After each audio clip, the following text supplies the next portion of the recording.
This is Curious Minnesota, a Star Tribune project that sends staff from the state's largest newsroom hunting for the answers to great questions we receive from you, our readers. We're here to answer everything you want to know about the state's people, places, and culture.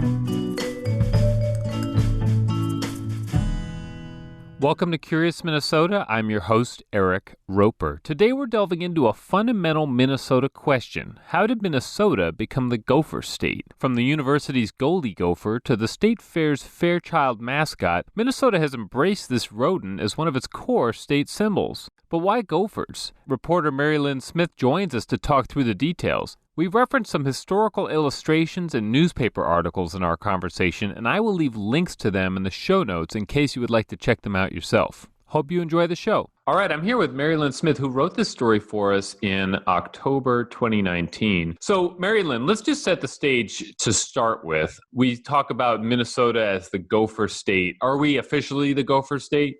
No, we're the North Star State. Okay.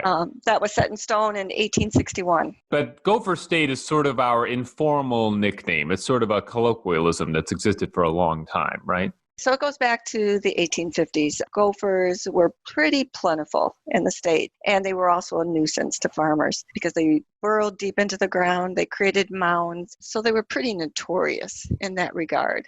Right. We found a clip here from the Minnesota Pioneer in 1852. This was a description of the land between Lake Pepin and what's now the Twin Cities. And it said, "The greatest enemy the farmer will find here is the gopher. The ground is literally plowed by them, so much so that in many places their excavations made it difficult for us to proceed on horseback." So clearly just sort of spelling out how frustrating they can be. So in 1856, we found another interesting newspaper clip from the Minnesota Weekly Times, and there was sort of a reader submission. What was that showing? Well, apparently the gopher was beloved by some, even though it was a nuisance for others. Because in that year, a reader wrote in and suggested that maybe we be called the Gopher State. Well, the paper didn't like that idea and sort of dissed it and said, no, let's go with the North Star State. Right. They said, we do not like the name. Let it be the North Star or something equally as appropriate, but gopher is certainly not in taste. Moving forward, now we get to where the Minnesota Historical Society has said that really the origins of the actual Gopher State colloquialism are. And this has its roots in a financial panic and recession of the 1850s, 1857 and 8. So talk a little bit about what was happening there. There were hard times in Minnesota, and they were kind of relying on the railroads to save them. And to do that, the state lawmakers wanted to amend the Constitution, and they wanted to issue bonds and loan millions of dollars to railroad interests. But not everybody was a fan of that. And that would be St. Paul artist R.O. Sweeney, who drew a political cartoon. And he drew the legislators as gophers with human heads, and they were pulling a railroad car full of bondholders. We should just note that we'll have a link to this in the show notes, but this is more than just what we think of today as a political cartoon. It's almost like a graphic novel. I mean, there's so much going on this large sheet here of little details, and each one kind of has its own little meaning to it. So it's really kind of fascinating.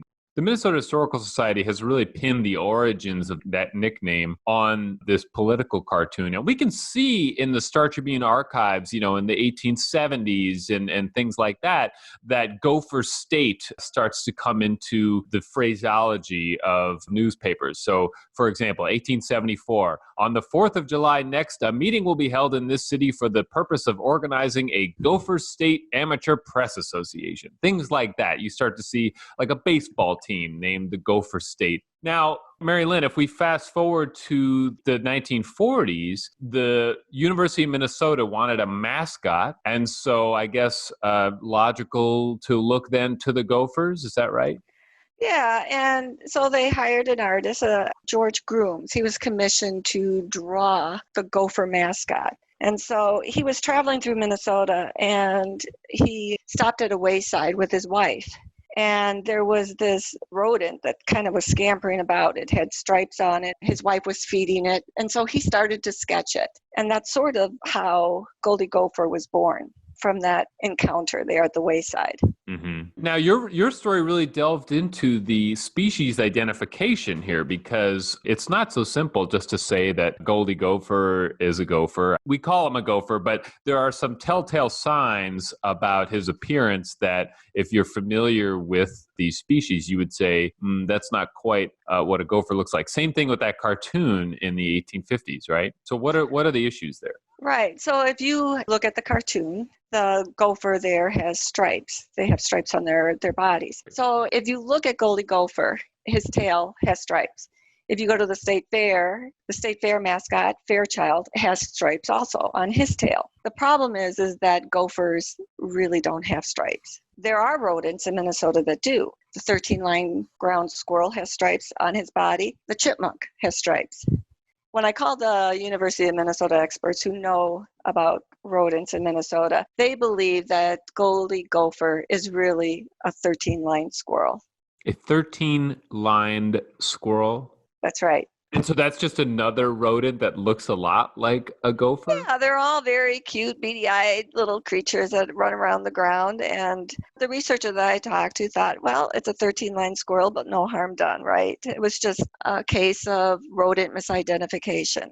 And you spoke to the family of the man who actually drew the first image of Goldy Gopher. Did they sort of have more explanation? Yeah, so we actually wrote just a little bit about this, that Goldy Gopher was probably not a gopher, but a 13-line squirrel. And then I heard from the family of George Grooms, and they explained that their father later learned that what he drew at the wayside was not a gopher. It was a chipmunk. And they sort of just kept this as a family secret, and they figured no harm, no foul. Wow. This is turning into a mystery here. Exactly. We know for a fact that Goldy Gopher could not be a gopher because he has stripes. His stripes are a dead giveaway. But whether he's a 13-line squirrel or a chipmunk, maybe that's just in the eye of the beholder. Because gophers do not have stripes generally. They don't have stripes. He had the first image of this, but then there were many others, many other iterations of the mascot. Did they all kind of follow the same patterns? Yeah, over the years, Goldy has transformed, from the smiley, happy guy to a more muscular guy. And then they sort of ratcheted that back, that he was a little too mean looking, and they went back to a hefty but friendly looking Goldy with stripes. So what we should clarify, though, is that gopher is actually a sort of a complicated term. There is a proper gopher, which I believe is the pocket gopher. Is that right? Right. The pocket gopher is native to Minnesota. Okay. And that is a proper noun, uppercase gopher, correct? Absolutely. And then there's the word gopher, which is a sort of a word that gets applied to other animals, both here, I guess, in Minnesota, but also around the country, right? Yes. So we talked to Sharon Jansa. She's a professor of ecology at the University of Minnesota, and she knows her rodents. And she basically said that the lowercase gopher is generic for any rodent that lives underground. They may have gotten it wrong as far as applying the pocket gopher to these illustrations. This is not typically what a pocket gopher would look like, but there is some flexibility here because the word gopher is not super specific if you're not using it, particularly in the uppercase sense of the word. Right. And so as I said, when I had to write this story, I said that basically stripes or no stripes, Minnesota gopher mascots probably aren't trying to be one rodent or another. Well, Marilyn, thank you so much. I mean, this is like a very fundamental question here in Minnesota. And actually, this was a very popular question that people wanted us to answer at the state fair. And there was actually a lot to it. There was, a lot of history here and also sort of a lot of animal identification. So it's not just a simple question. And there's a lot of interesting facts when you dig into the answer. Absolutely. Listeners, if you've got a question you'd like us to tackle, record it using the voice recorder app on your smartphone and email it to curious@startribune.com. If you're enjoying the show, please tell a friend, and we'd love to hear your feedback. If you have thoughts about the show, whether it's something you like or something you think we could improve, send them to curious@startribune.com. Thanks. Thanks for listening to Curious Minnesota. We want to hear from you. Ask questions and read more stories online at startribune.com/curious. Our show is recorded at the Star Tribune's headquarters in beautiful downtown Minneapolis, and our music is produced by Matt Gilmer. If you like the show, please rate us on iTunes or leave a review. And until next time, stay curious.